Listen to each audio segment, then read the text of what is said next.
Hey, I just came back from the NACS Show, and a bunch of you asked, Juan Bendaña was great as a general session speaker. Can we hear more about him? Yes, you can. We did a podcast with him. Here you go. Enjoy. You're listening to Convenience Matters, brought to you by NACS. We'll talk about what we see at stores and what the future may hold for our industry. 85% of the population says they have low self-esteem. That means, odds are, you're one of them. And that affects what you do in your job and what you do in your life. We're going to talk a little bit about confidence today.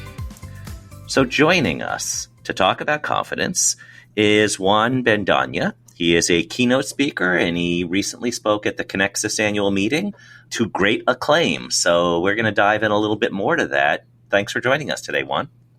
Jeff, Chrissy, thanks so much for having me. Excited to be here. So I started out with this stat. There were a couple things I saw from your presentation, and that was one stat that was brought out. Let's talk about this confidence of crisis of confidence. That's, I guess, the right way to say it. That's one of your stats. What do you take away from that stat? Yeah, I think we're living in a time right now that gives us more reason to doubt ourselves than it gives us reason to feel confident about ourselves. And confidence is really made up of two things, not to get too technical right away, but it is made up of self-esteem, which is the way you see yourself, and self-efficacy, which is how good you are at something, your ability. And the times we're living in right now, with how fast things are moving, with how uncertain the future is, it's given us so many reasons as to feel like we can't handle it all.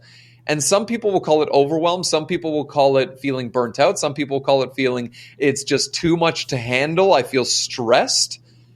But I really think that it's a confidence issue. It's not about trying to get things to slow down. It's not about trying to predict exactly what's going to happen in the future, because, by the way, I think that's impossible.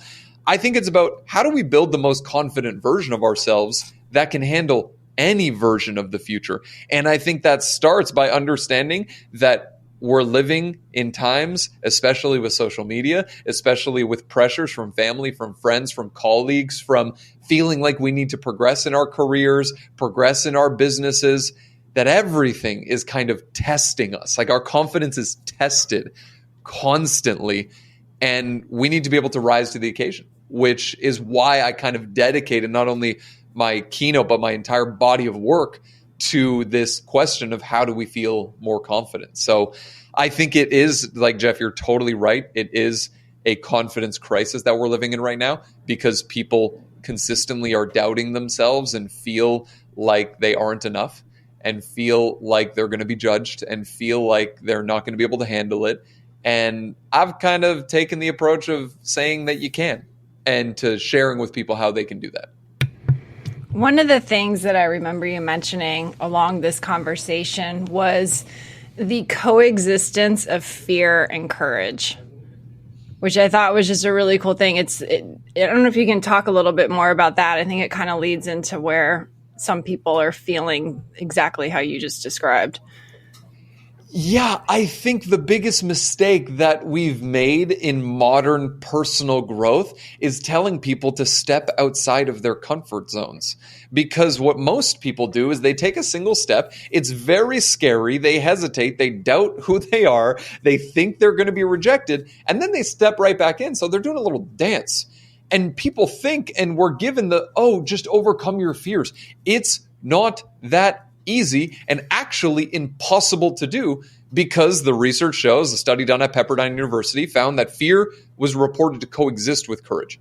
Meaning in the brain, they coexist. They are one and the same. So you can't actually wait to feel ready, to feel like there is no fear, to feel like you're perfectly qualified to do it. And a conversation we actually had at Connexus with someone in the audience was asking, how do I overcome and deal with imposter syndrome? I'm getting into these rooms, into these higher level conversations, and I don't feel like I'm the right person for it. And the solution isn't to wait until you're ready. The solution is to practice courage. What does that look like? That looks like having, I call it calendar courage. So scheduling moments within your week, your month, your year, where you're practicing, like if you're nervous about speaking in front of your team or a group, go do that. Yeah. If you're nervous about stepping onto that new stage or stepping into that new role, volunteer, sign up. So I totally think it is looking at it as, oh, my goal is to build a better relationship with fear, not try and make it go away entirely. Yeah. In a day ago, I looked at I think it was your Instagram or your LinkedIn, and in all caps, it says like, your goals do not matter. And I was like, oh, okay, he's serious. What's this about? And, I 100% agree with what you were saying, that, sometimes I think you kind of have to, build the ship while you're flying it, or else you're never going to get there. Yeah, I totally agree. And I think also on that point, because some people are like, wait, your goals don't matter? Wait, I just set these awesome goals for 2024. You just asked me what my goals are for the next 5 years. Come on. And beyond, what's going on? And I think that what matters way more than the goals that you set is the actions that you take in pursuit of them. It is not about having a nice vision board on your wall or setting goals at the beginning of the year, because that's the easy part to do. The difference comes from saying, where do I want to be a year from now? Okay, that's a goal. Now, what would that person do today? I think confidence is nothing more than defining, what would the most confident version of myself do, be like? How would they behave? How would they show up in the world? How would they communicate? How would they interact? And then start doing that now. That's the fastest road to confidence. Saying that person would go to the gym. That person would wake up a little earlier.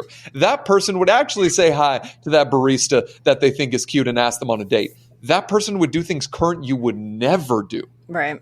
I think that's the shortcut. Yeah. And things like, I want to run a marathon by the end of the year. Well, the goal for the week should not be, I'm going to do 50 miles a week. It's, I'm going to walk to the next light post, and then I'm going to run until I can't. Then I'm going to stop. Then I'm going to walk again. And then eventually over time, you just stop walking. Absolutely. I think it really comes down to what you do, not only every single day, but what kind of person are you becoming? Like, ask yourself at the end of the day, what kind of person do I want to be? What kind of business owner do I want to be? What kind of team member do I want to be? What kind of father do I want to be? What kind of sister or brother do I want to be? And then how would that person live their day? A lot of times you see, especially in the rise of social media, these like 30-day challenges or 75 hard or all of these things where it's like you have 60 days of 2 workouts a day, 30 minutes of reading, 10 pages of journaling, absolutely no joy. And then what happens, and what happened to a lot of friends of mine that did that during this whole craze that happened over the past few years, is that they did the 75 days or they did the 60 days or they did the 30 days. And then on day 31, they had a tub of ice cream. That's their reward. Or on day 76, they slept in until noon because they had the habit of waking up at 5 a.m. I think this is the biggest mistake that a lot of people run into, is that with these goals that they set of like 30-day challenges, short sprints, the goal becomes to cross the finish line, not the transformation. Right. The goal becomes to let me finish the race, when that was never the goal. The goal is to build a new habit. A habit is ingrained in an identity. An identity is not something you finish after 26.2 miles. An identity is something you live into past the 75 days. So I always tell people, like, listen, don't focus on the 30-day challenge. Don't focus on the New Year's resolution. Focus on who do you want to be in a year from now, and what could you see yourself doing for 3 years every day? Yeah. We'll talk about athletes in a second. We've kind of teed up that subject. We're running marathons and all that. And you've spoken in front of hundreds of thousands of folks and worked with many athletes. We'll get there in a second. For those of us who aren't elite athletes, I want to get back to the problem. 85% lack confidence. So that manifests itself in business where you may have a may have a vocal fry, you may have something else that just demonstrates you're not confident with the things you're talking about, even though you may be. And that can hurt you. And how do you advance in your career? In our business, convenience stores serve roughly 160 million transactions a day, kind of the half the U.S. population. So it's important to be forward-facing. And then you come home, and everybody has a family on some level. So it's important to also feel pretty good about relationships there.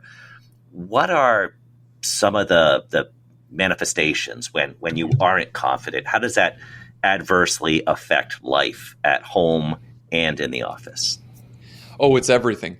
It's you operating at a fraction of who you could be. You're less, and the research shows you are less engaged, you are less energetic, you're less focused, you have less attention when you lack confidence. When you're more confident, and the studies show that the higher the confidence, the better the leader, because you're more engaged, you're more present, you're showing up more. And this is like, I think what we often miss is that every single person has a version of themselves that is the most confident. And I'm not saying that as trying to be overly motivational. That's a fact. Every single person has an area of their life that they are absolutely confident in. Even if it's, I have absolute confidence that I know how to tie my shoes effectively, that I know how to make the bed the way that I make it, that I know how to cook an amazing grilled cheese. And by the way, I do. It's unbelievable. Sourdough, blueberry, but I digress.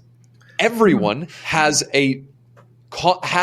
the feeling and has known the feeling of feeling absolutely confident. So there's a method and sort of the start of, okay, if someone's listening to this and they're like, how do I build confidence? How do I do it? It's first identifying what are the areas of your life where you feel absolutely confident. What are those areas? Because everyone has at least one, even if it's a microcosm of your life. Everyone has at least one. What is that area? And then you ask the question of how do you see yourself in that context? Because a lot of people have unbelievable confidence in business, but no confidence in relationships. A lot of people have unbelievable confidence in relationships, but feel like they can't even speak in the board meeting. So for me personally, I was terrified of speaking in front of groups. I had zero confidence whatsoever. So I had to borrow confidence from other areas of my life. I had to borrow confidence from these other areas and then use it over here, which people see now in doing these events with thousands of people, and even like in Indianapolis with a football stadium of 31,000 people this past year, people saying, oh, I wish I had confidence like that. It's like confidence is something you earn. Mm-hmm. It's not something that is magically gifted to you. It's something you develop and earn over time. So that'd be kind of my perspective on that. So related to that, I've done a couple hundred media TV interviews, often live, and usually before that light turns on, I think to myself, today's the day I'm going to mess it up. That's the word you use, mess.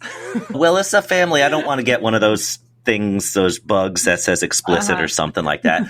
And same thing with whether it's a podcast or whether it's something else. You just, in the back of your mind, you're thinking, is today the day that I just, go haywire? So for everybody out there who's listening to Juan, and it's like, well, of course he has great confidence. He's always confident. That's his job. Do you have moments where you're similar to my expression of a lack of confidence, but then the light turns on, I'm good? All the time. All the time. It is a constant battle against the voice in your head that tells you you're going to mess up, because all of us have it. I don't care how confident someone may seem or claim to be. 80% of our thoughts on a daily basis are negative. 80%.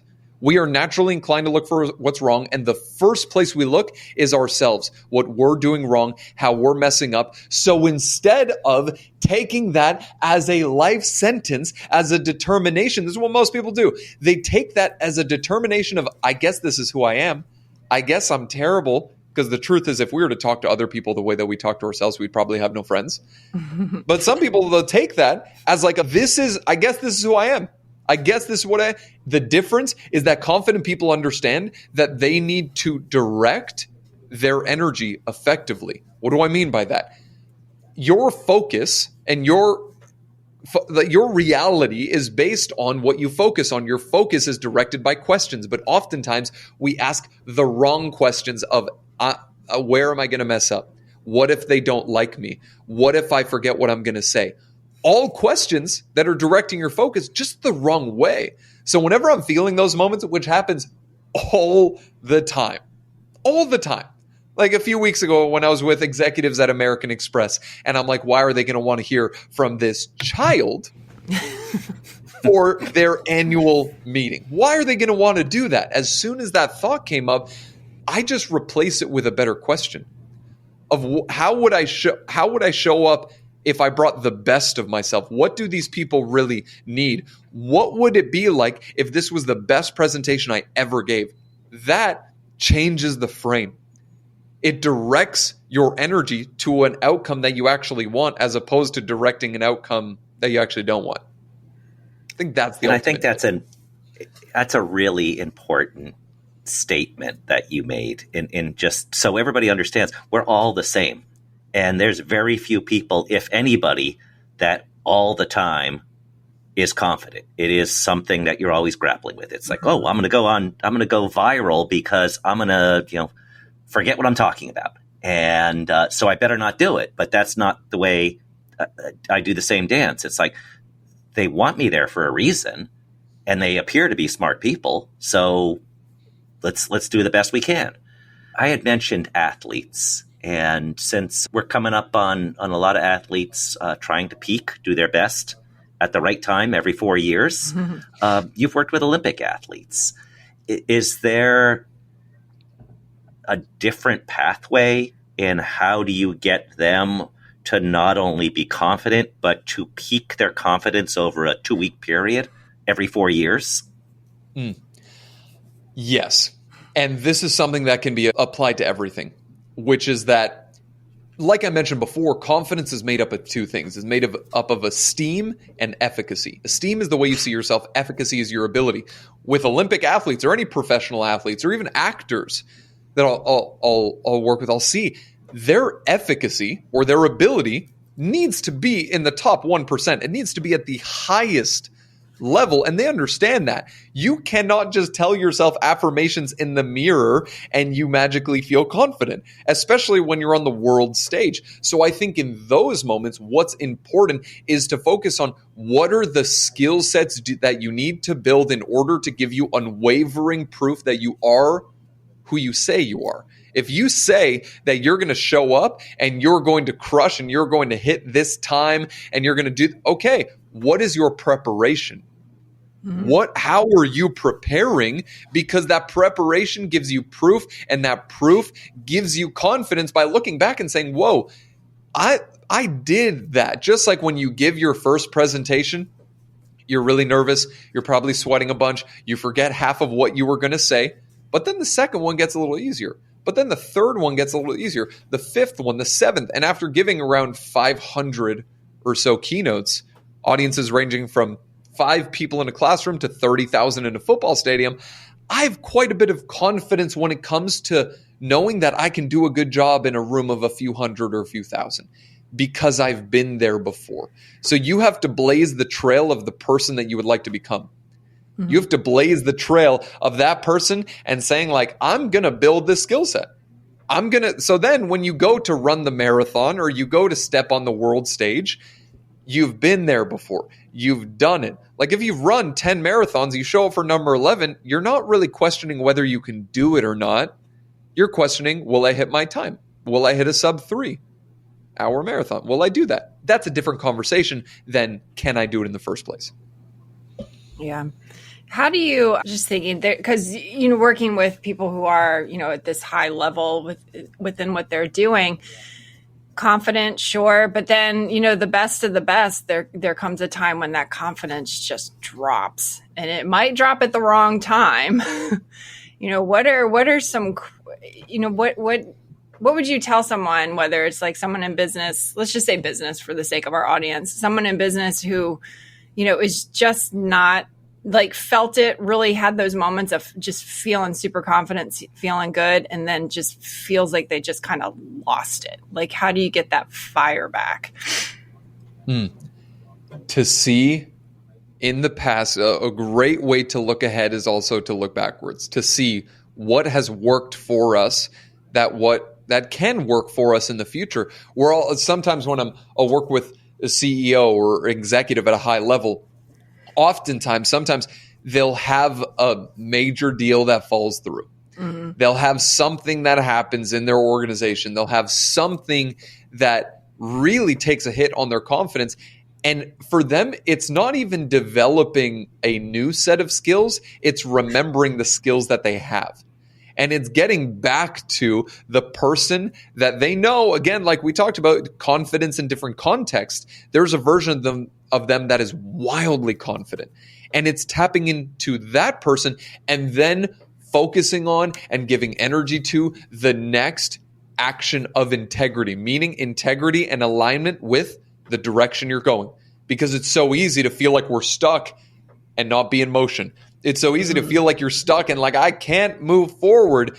You can. You're deciding to dwell. And even for a CEO or an executive that oftentimes are the high performers or the high achievers, and they say that they are so stressed, which oftentimes stress is the achiever word for fear. It's about getting into the moment that maybe they're not really well versed in. Maybe they have to have the uncomfortable conversation that they're not used to. And that is an opportunity, an area for them to grow. So I think it's twofold. It's number one, remembering who they are that got them there, and that you've already given yourself a track record and a laundry list of proof as to who you are. Undeniable. And sometimes I'll give a speech and it won't go that well. I have to think back first to all the ones that did.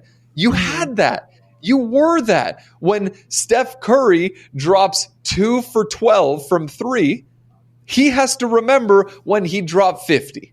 He has to remember when he had the game where he was on fire and he was shooting from the logo. You got to remember. That's the first thing. And then the second is, what's the next level for me? That's the prompt. What's the next level for me? Oftentimes it's getting into a moment of fear. It's building the courage to build that relationship at that next level and say, I'm afraid of this. This makes me a little nervous. What's the next step of integrity? What's the next action of integrity here? Yeah, it was on the internet, so it may or may not be true.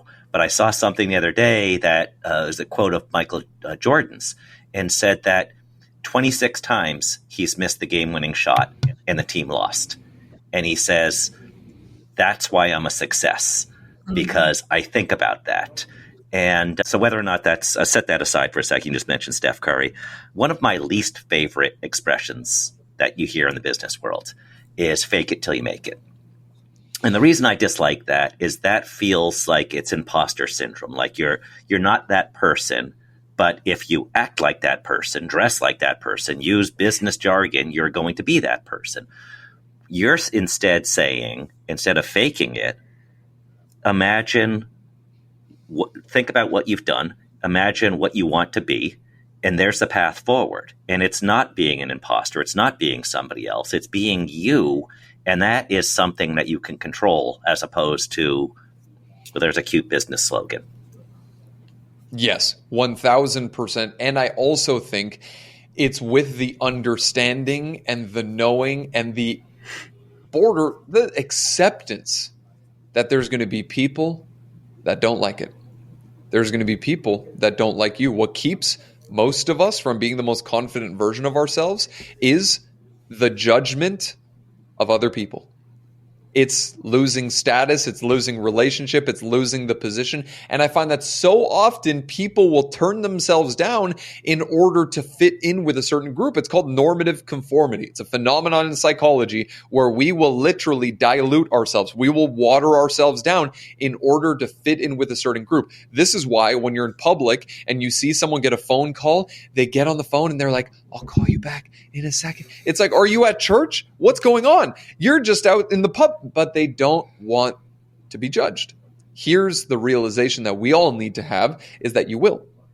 People will judge you. People will make fun of you. People will not support your idea or your ambition or what you're trying to do. We need to accept that. And instead of the feeling like we need to fake it till we make it, because Jeff, I totally agree, it is the worst strategy you could possibly use in order to fake it. Because what do confident people also understand? That they need to be relentlessly authentic. Confident people, from the CEOs to actors to Olympians to peak performers to everyday people, every single person that I've worked with, they all have that one trait where they are relentlessly themselves. And they've accepted the fact that people are going to judge them. People are going to talk poorly about them. People aren't going to agree with their ideas. So instead of trying to fake it till you make it, be authentic and understand that people are going to not like the authentic version of you. It's a conversation that often doesn't come up, but there's going to be people that don't like the real you. There's going to be people that don't agree with the real you, and that's okay, because you're not everyone's cup of tea. And maybe you're like a latte, and that's so much better than tea anyways. So yes, I totally agree with you. Totally agree. And of course, in our channel, coffee, tea, or energy drinks, they all, we love them all. So don't forget that. Celsius, yes. Big fan. We have choices. Yeah, and if you think about it, if you do nothing but conform to fit in, to smooth all the rough edges, and to be that person that fits in, you're talking about ninth grade. And I don't think anybody goes, wow, that was the peak of my life. Right. I loved ninth grade. So ninth grade. It's worth the journey.